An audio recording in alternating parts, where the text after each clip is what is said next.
మరి ఆ తర్వాత మరి రాష్ట్రం ఇబ్బందుల్లో ఉన్నప్పుడు మరి ఐటీ ఎంప్లాయీస్ తరఫున మరి ఒక చరిత్రాత్మకంగా హైదరాబాద్లో గవర్నర్లైన ముఖ్యమంత్రి గారు అప్పుడు జగన్మోహన్ రెడ్డి రాజమండ్రి జైల్లో పెట్టినప్పుడు మరి విజయవంతంగా మద్దతు సభ అప్పుడు యావత్ రాష్ట్రంలోనే 2 తెలుగు రాష్ట్రాల్లో కూడా చంద్రబాబు నాయుడు గారి మీద ప్రజలకున్న గౌరవం నమ్మకాన్ని ప్రస్ఫుటంగా 10 మందికి తెలియజేసిన సభ.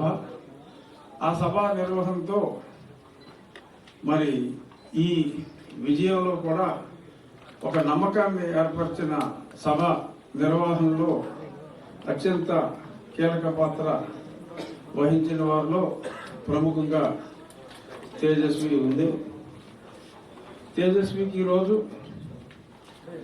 కల్చర్ అంటే ఐటీ నుంచి వచ్చి ఈ కల్చర్ ఇదంతా కొత్త అయినప్పటికీ రాబోయే రోజుల్లో మంచి మంత్రి గారు ఉన్నారు. ఆయనకి కల్చర్ అంటే కళారంగం అన్న సంస్కృతి సాంప్రదాయాలన్న అత్యంత ప్రాధాన్యత ఇచ్చే వ్యక్తి ఈరోజు ఈ మంత్రిగా ఉండటం, కల్చర్ గురించి ఇప్పుడు తెలుసుకొని అద్భుతంగా తను రాణించగలదు అనే నమ్మకం అందరికీ ఉంది.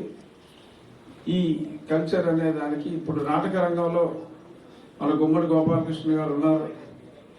సో వారి నిర్దేశకత్వంలో అంటే వారు కూడా ఈ రంగంలో అనుభవజ్ఞులు కాబట్టి వీరందరి గైడెన్స్తో యాక్చువల్గా కల్చర్ అనేది చాలా ఇంపార్టెంట్ సబ్జెక్ట్.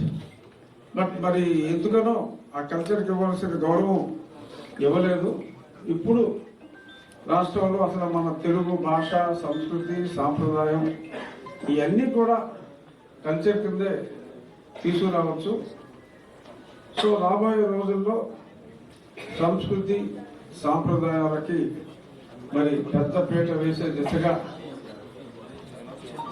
నేర్చుకుంటూ 10 మందికి కల్చర్ గురించి నేర్పుతూ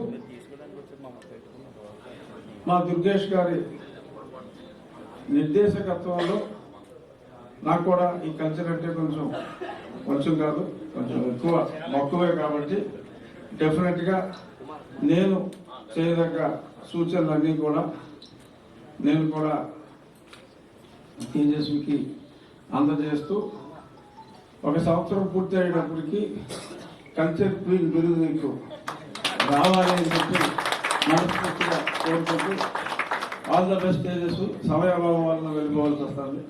అంజదా భావించండి. శాఖకు సంబంధించి